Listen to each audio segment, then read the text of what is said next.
Hey guys, welcome back to my channel and welcome back to my home. Today I'm going to show you how to make a simple edge grain cutting board. I want to break down the steps for you so that you'll feel more comfortable in creating your first cutting board and so that you can move on to making end grain boards. If you're ready, let's head to the shop. We'll start with board selection. I've gathered up some scrap pieces from around the shop that I think will look nice together. They're all about the right length, but they're all varying heights. Let's see if we can come up with a pattern that we like.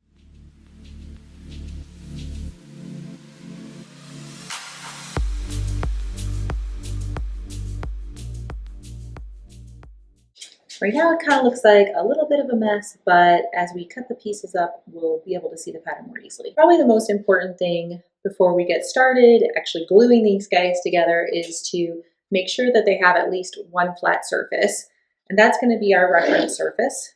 So a nice flat board is going to be really important when you're doing glue. Because clamps can definitely help, but they are not miracle workers and you really should have a flat surface. So we're going to make sure that each board is milled up and ready for the table saw, and then we'll cut them all to the same height, which is going to make the glue up process a lot easier. So each board, we'll examine them and see what we need to do with regards to milling. So I've looked at each of these pieces of scrap and I determined that there are essentially three piles. These boards are ready to go and I can take them straight to the table saw and cut them to height. These boards are going to need to go back to the jointer because they don't have any flat face and they don't have a 90-degree edge. And then these boards can just go straight to the planer. So we'll start with the group that needs the most work and get them ready to be at the table saw.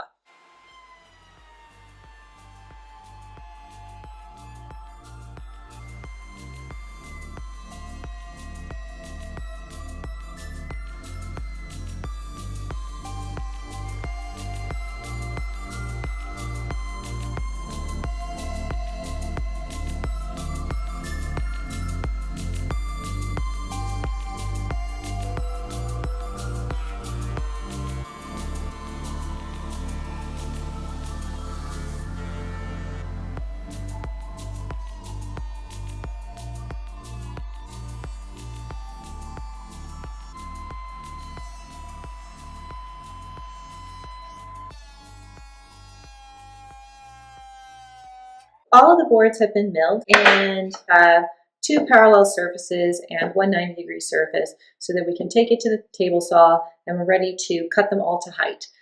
Having all the boards the same height for the glue up is going to make things a lot easier.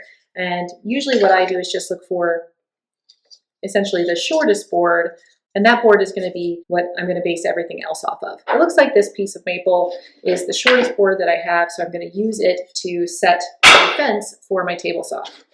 So I'm going to set the fence to the width of this board, and then I'm going to cut all the boards to the same height. And like I said, that's just going to make our glue up a lot easier. When using the table saw, I always want to have a couple of push sticks on hand, especially for things that are really small. I like to use the gripper. It has a nice handle and it can handle small stock. I also like to have the generic, I think people call this the chicken foot push stick around just because it helps to sort of finish boards off. I always like to make sure that I plan each cut before I make it. That way every cut is as safe as possible and I get to keep all of my fingers.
So we're just at 12 inches now, and since I added this piece in, it's not quite the right height, so I'm just going to cut that one down, and then we'll be ready to do our glue up.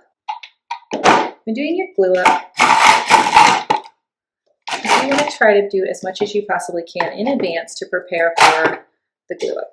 So I like to get my clamps out. I'll measure how wide my board is going to be on the clamps, and I like to put tape on my clamps to protect them from glue. Sometimes I forget, which is why there's glue on my clamps. But a little bit of blue tape goes a long way.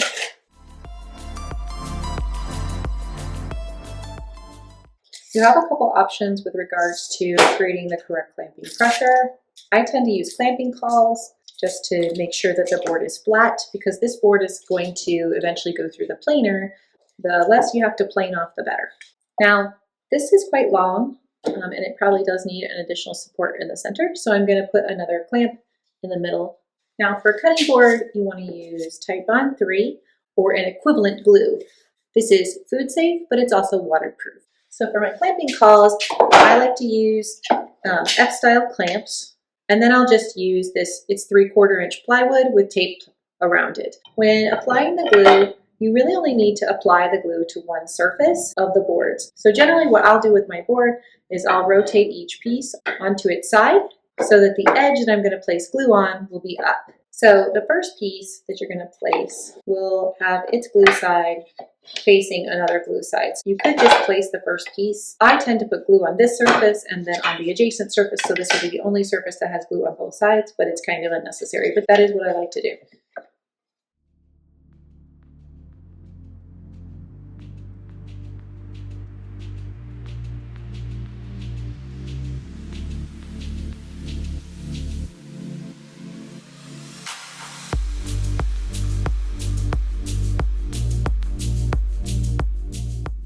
As you put the two pieces together, it helps if you slide them back and forth a little bit. That also will spread the glue out more evenly.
So now that we've got all our surfaces glued, we're going to apply the clamps.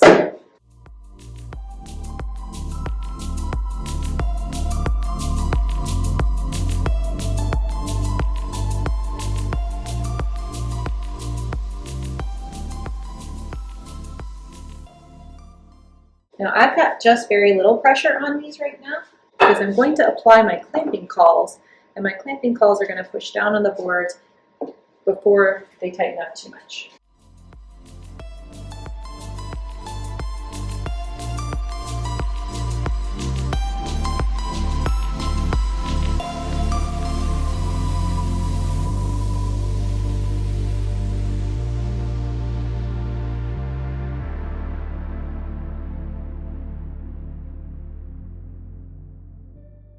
We've got all of our clamps tightened up. We've got our clamping cauls on. We've got our board ready to go. Now, there is a lot of glue drip out, and that's actually a good thing that we can see glue across every surface. You can tell that we've got good contact between each board and we've got glue squeeze out evenly across every board. That's excellent because you don't want to have a board that doesn't have any glue squeeze out because then it means you didn't put enough glue on there or you don't have your clamps tightened enough.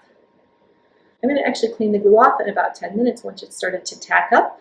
If I start to try to clean the glue off now, which is what I oftentimes try to do because I want to feel the surface, I actually usually end up with a giant glue mess because I'm just sort of spreading the glue around.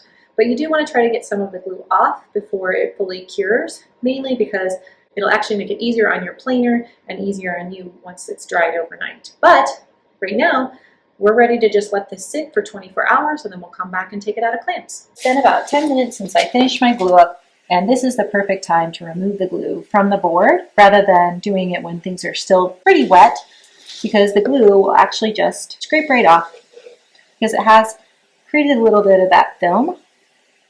This is a much easier cleanup than doing it when the board is wet. I just use like an old chisel and the glue should just scrape right off, and that way you'll have a lot less glue to deal with tomorrow that will have to go through your planer.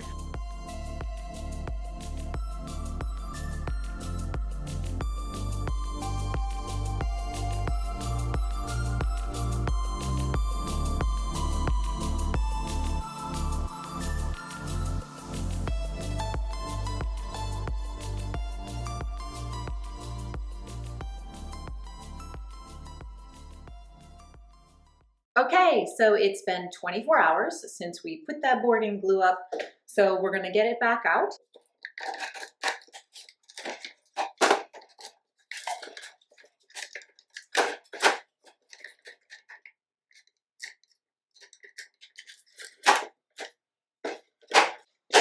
So we've got our board, and I did a pretty good job of cleaning up the glue that was on the board at that 5 to 10 minute mark. There is some glue on the back of the board from where the clamps were. That's kind of inevitable. And there's a little bit where the boards didn't quite line up. So our goal at this point is to be able to take this board directly into the planer. And so what we're looking for is to see if there's a flat surface. And if your glue up went well, there should be at least one.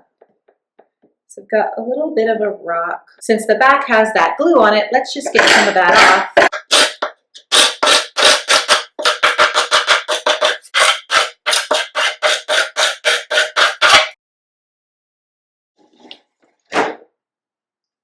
Oh yeah, so this surface is nice and flat, which makes sense. This is the side that was against the clamps. Since we have one flat surface, we can take this through our planer now. So that's what we'll do next. We'll take this entire board and we're going to take it through the planer. We're going to plane up this one side until everything's nice and flat and we've taken out that rock, and then we'll flip it over and we'll do the other side until we have a board that's completely flat on both sides.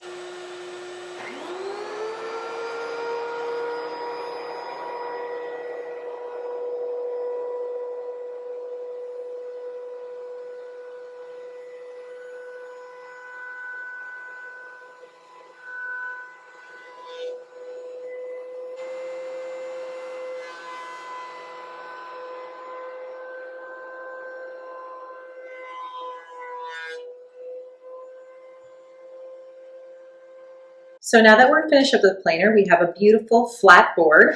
It's smooth on both sides, and this is a good opportunity to look at the board and decide what we plan to do with it. This board is really, really long, so kind of longer than I would normally make for a cutting board, but you can absolutely make them this long if you want to. So there's obviously some scrap at the end that we're going to have to cut off, but then we can look at the length of the board and decide what we want. But this is also a good opportunity to look for any defects or issues with how the pattern came together and to determine if there's anything that we really can't use.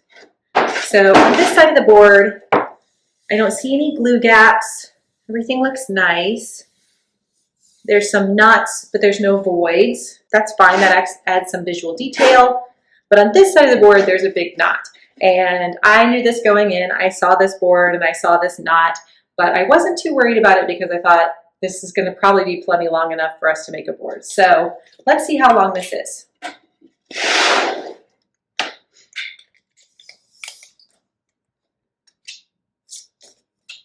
Yeah, so it's 19 inches to that knot from the end of the board. So it's probably going to be an 18-inch board, which I think is going to be perfect.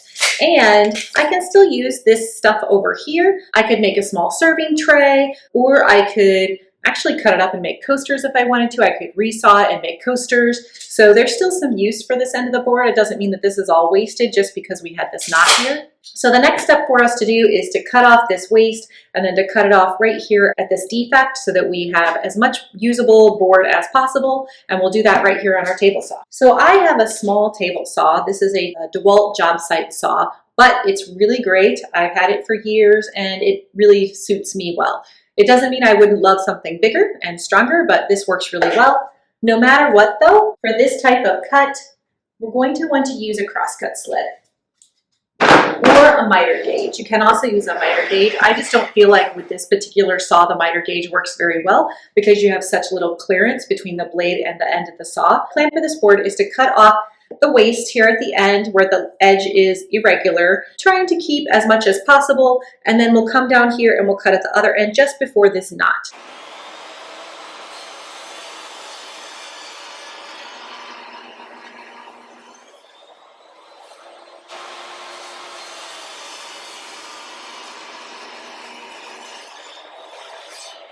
So for finishing off the board, order of operations matters a lot. So I do the same thing every time. That way I don't skip a step, but I also find it's the easiest way to do things. So for me, I will sand the board first before I add any of the finishing touches. And the reason that I like to do that is because it's actually easier. It's easier to sand this entire surface without having any roundovers on the edge and worry that I'm going to mess those up. I also like to sand the edges before I put handles on because it's just easier. Now I'll still have to sand those surfaces later, but I'll do those by hand and I won't have the potential that I'm going to mess those things up with my random orbital sander. So the next step is sanding, which is everybody's favorite thing. I like to sand my edge grain or face grain boards with 80 grit paper, then I'll do 120, 180, 220, and 320. So there's a lot of sanding to be done. In addition to that, I will raise the grain between each grit. That means I'm going to wet the board down. That will actually allow the fibers to stand up a little bit. And when you go to the sand with the next round, it will knock them back down. So let's sand. In addition, I'm going to mark up the surface of the board with a pencil. That way I make sure that I hit the entire board.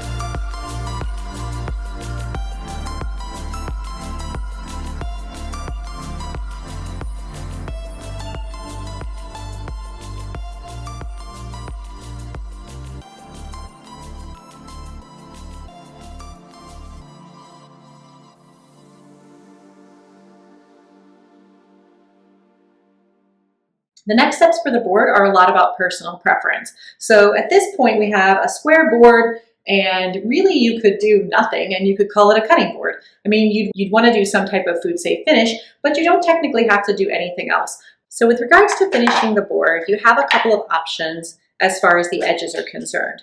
My preference is to use a 1/8 inch round over bit. So I'll take the board and stand it on end and I'll round over this edge and then I'll round over the entirety of the top and then I'll repeat that on the bottom.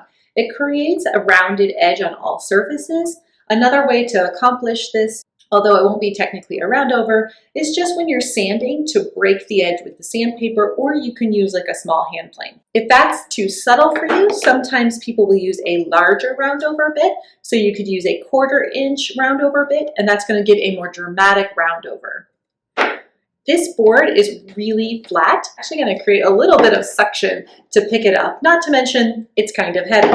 So you have a couple of options to help with that. I prefer to do a handle So my boards tend to have handles in them. I put the handle in both sides, and then you can easily pick it up using the handle. You can also use little feet. I got a little box of feet because I had a customer ask for feet on their board. So you'll use these little feet, and they come with a small screw. And generally the feet are put about 1 inch to 1.5 inches away from the corner of the board. So you'd put the feet like so, and most people will make a jig in order to put these on. But we're gonna start by just doing the process that I like, and I'll show you guys how I do that. Here's that 1/8 inch roundover bit up close. So you can see it's a really small profile. In order to route on the edge of this board, I'm gonna start by doing the corner, but what I wanna do first is secure the board to a work surface. Now, I don't have a bench vise, which would be wonderful, so I usually secure it to some sawhorses. All right, so I've confirmed that it's really stable and it's gonna be able to tolerate the router. So when you're setting the bit, you wanna set it a little bit off from the edge of the collet, and then you'll tighten it up all the way. That way there's a little bit of an offset. It does make it run a little bit better. And then we'll set up the bit so it runs just flush with the surface of the router.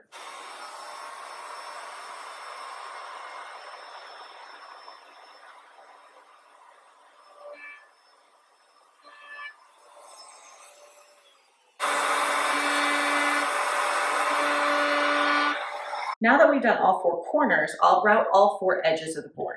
I like to do the corners first. That way if there's any tear out, I'll clean it up as I do the surface. When I'm routing the surface, I prefer to do a climb cut first for each corner, and then I'll come along the edge in a straight cut.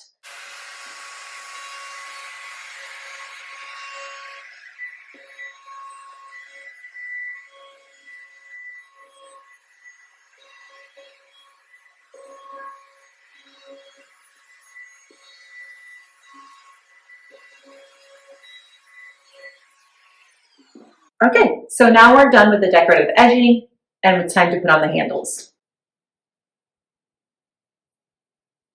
Now to get this ready, I am going to use a jig that I made that's specifically designed for this router. And the best way to set up the bit is actually to use that jig.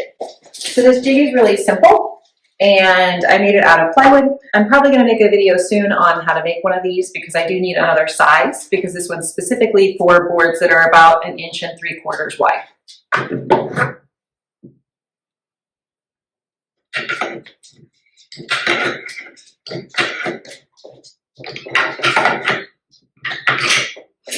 For this bit, I will leave the shank out a little bit further, and that's just so that it can fit on the jig.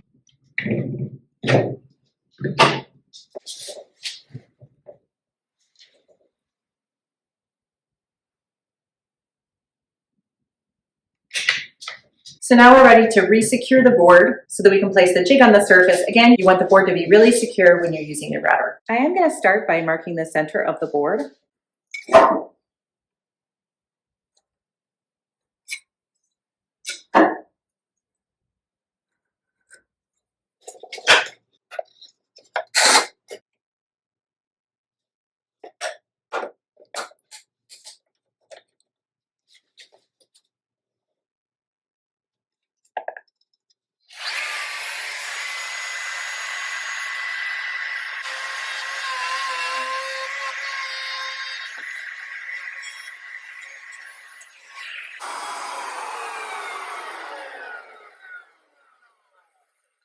And now we have a really nice, beautiful handle. Now that the detail work is done, it's time to do our final sanding. So I have my sanding blocks. I'm going to use my sanding blocks to sand all of the edges, everywhere that I use my 1/8 roundover bit.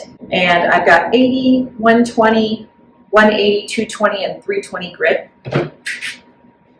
And then I'll use these little scraps of sandpaper and I'll do the handles. So let's get to sanding.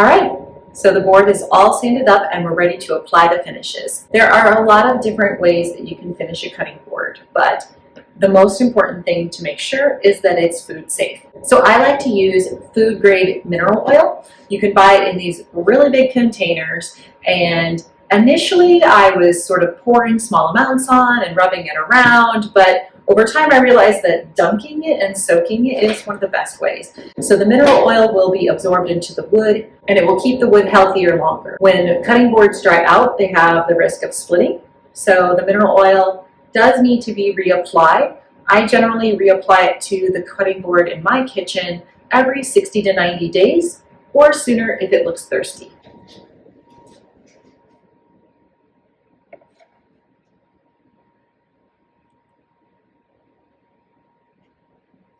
So I let the board soak in the mineral oil for 5 minutes, and then I take it out and I place it on a drying rack, which generally it will need overnight to dry. The mineral oil will dissipate and the board will be smooth to the touch and dry.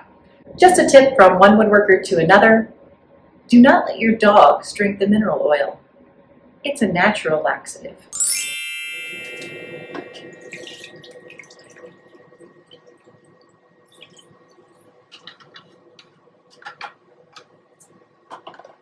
All right, so our board has finally dried from the mineral oil. And the next step is to apply wood wax. So I put down some parchment paper just so that I don't get wood wax on everything, but also because then I won't get debris on the board with the wax. So for the wood wax, I use just a clean shop towel. And I like this product from Walrus Oil called Wood Wax for Cutting Boards. I'll apply the wood wax across all of the board, and then I'll let it dry for 3 hours, and then I'll just buff it out.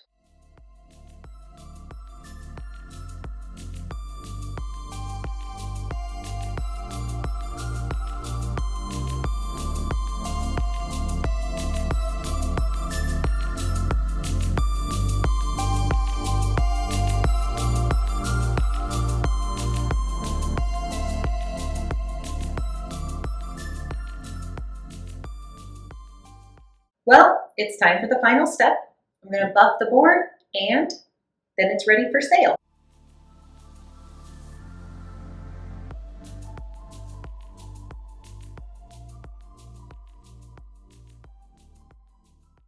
Our edge green board turned out amazing. I love all the colors, and to think it's just scrap from other projects that I've made. I hope you enjoyed this build, and I hope you're ready to make your own cutting boards. If you've enjoyed this video or the other videos that I've made, give me a thumbs up or leave me a comment. Take a moment to subscribe to the channel so you don't miss out on anything. I'm gonna take this board and get some pictures so that I can post them on my website. And I'll see you next time in the shop.